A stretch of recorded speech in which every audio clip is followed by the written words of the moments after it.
السلام علیکم ورحمۃ اللہ وبرکاتہ۔ ان الحمد للہ والصلاة والسلام علی رسول اللہ، اما بعد،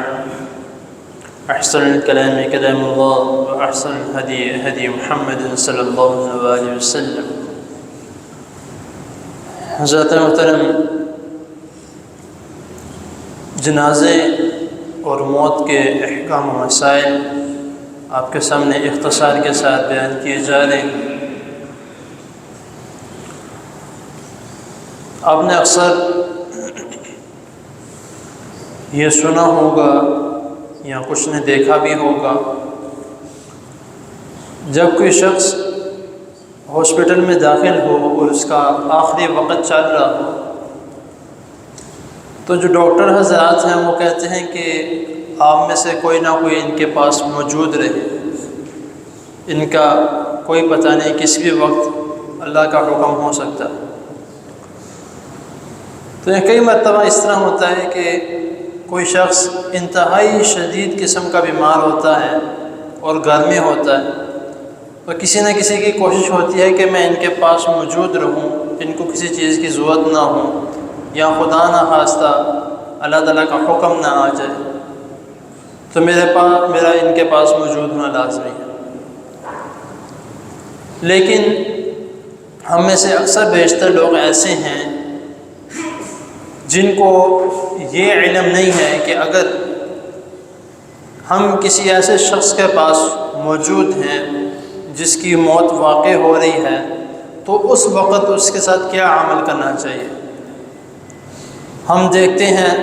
یا ہماری آنکھوں کے سامنے کوئی ایسا واقعہ پیش آتا ہے تو ہم گھبرا جاتے ہیں، چیخیں مارنے لگ جاتے ہیں، کبھی کس کو بلا رہے، کبھی کس کو بلا رہے ہیں کہ ان کو دیکھو کیا ہو رہا ہے۔ حالانکہ ہمیں علم ہوتا ہے کہ شدید بیماری ہے اور کسی بھی وقت جو ہے وہ اللہ کا حکم ہو جائے گا، لیکن تب بھی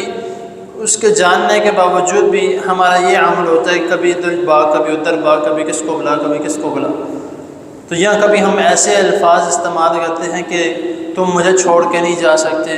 تمہارے بغیر میرا کیا ہوگا، اس طرح کے کئی الفاظ جو ہیں وہ استعمال کیے جاتے ہیں،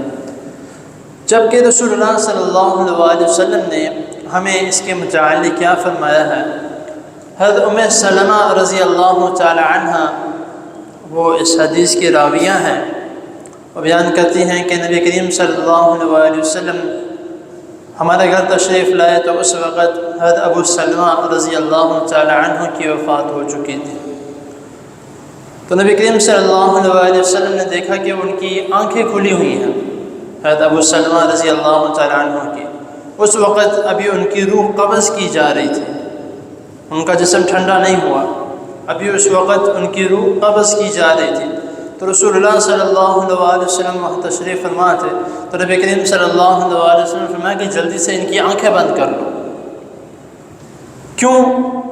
کیونکہ جب انسان کی موت ہوتی ہے تو وہ اس کا پیچھا کرتا ہے۔ جب کسی شخص کی موت ہو، آپ نے شاید دیکھا ہو، میرے سامنے اکثر اس طرح کی کوئی ویڈیوز وغیرہ یا کوئی بھیج دیتا ہے تو پیچھوں کی تلاوت وغیرہ لگی ہوتی ہے تو آ جاتی ہے کہ کئی مرتبہ ایسے دیکھا ہے کہ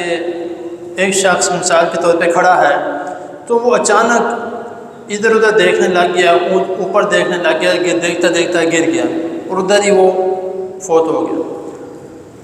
اب اس حدیث جب میں نے یہ حدیث پڑھی تو مجھے ذہن میں وہ بات یاد آئی کہ اسی وجہ سے جو ہے اکثر لوگ جو ہیں جب ہم دیکھتے ہیں کہ وہ فوت ہو چکے ہیں تو ان کی آنکھیں اوپر کی طرف جاتی ہیں۔ کیونکہ وہ اپنی روح کو جاتے ہوئے دیکھتے ہیں۔ اپنی موت کے فرشتہ جو آتا ہے، روح قبض کرتا ہے تو اپنی روح کا پیچھا کرتے ہیں ان کی آنکھیں۔ تو اس لیے رسول اللہ صلی اللہ علیہ وسلم نے فرمایا کہ جب کوئی شخص فوت ہو جائے تو اس کی آنکھیں بند کر دو، اس کے ہاتھوں کو اپنی جگہ پہ کر دو، اس کی ٹانگوں کو سیدھا کر دو، کیونکہ اگر اس کا جسم ٹھنڈا ہو گیا تو پھر آپ اس کو ہلا نہیں سکتے۔ جتنا مرضی آپ کوشش کر لیں، جو چیز جہاں کی جہاں رہے گی اس نے وہیں پہ رہنا ہے، وہ اپنی جگہ سے ہل نہیں سکتی۔ آپ ہلائیں گے تو ہو سکتا ہے ٹوٹ جائے، کوئی علم نہیں، کیونکہ ابھی ہمارے اندر روح موجود ہے۔ تو خدا نخواستہ کوئی حادثہ یا کوئی ایسا عمل ہو تب ہمارا کوئی نہ کوئی نقصان ہوگا، لیکن جب ہمارے جسم میں روح موجود نہیں ہے تو ہلکا سا اشارہ ہی کافی ہے۔ تو اسی لیے رسول اللہ صلی اللہ علیہ وسلم نے فرمایا کہ جب کسی کی موت کا وقت قریب ہو تو اس کے پاس کوئی نہ کوئی موجود ہو، تاکہ اس کے ساتھ یہ عمل کیا جائے کہ اس کی آنکھیں جو ہیں وہ بند کر دی جائیں۔ اس سے دوسرا جو ہمیں سبق ملتا ہے کہ اکثر جو ہے وہ اس طرح ہوتا ہے کہ جو غسل دینے والے حضرات آنکھیں کھلی رہ گئی ہیں، اب آنکھیں بند نہیں ہوں گی، آنکھیں کھلی رہ گئی ہیں، جسم ٹھنڈا ہو گیا، آنکھیں بند نہیں ہوں گی۔ اب جس نے غسل دینا ہے اس نے تو خوف کھانا ہے، ہم ابھی زندہ ہیں، ہماری آنکھیں کھلی ہیں، ہمارا منہ کھلا ہے، باتیں وغیرہ ہم کر رہے ہیں تو خوبصورت لگتے ہیں، لیکن یہی حالت اگر روح نکل جانے کے بعد ہو تو انسان کی شکل دیکھ کے خوف آتا ہے۔ تو اسی لیے رسول اللہ صلی اللہ علیہ وسلم نے یہ حکم دیا ہے تو اس کا جو ہے وہ اس کے ہاتھ سیدھے کر دی جائیں، اس کی ٹانگیں بالکل سیدھی کر دی جائیں، تاکہ جب اس کی جان نکل جائے، اس کی روح جو ہے وہ نکل جائے تو وہ اپنی حالت میں اچھی طرح موجود ہو، اس کا غسل دینا ہو تو اچھے طریقے سے دے سکے، یہ نہ ہو کہ بعد میں کوئی ایسے مسائل پیش آئے جس کی وجہ سے ہمیں بھی تنگی آ۔ تو اس لیے رسول اللہ صلی اللہ علیہ وسلم اس وقت جو ہے یہ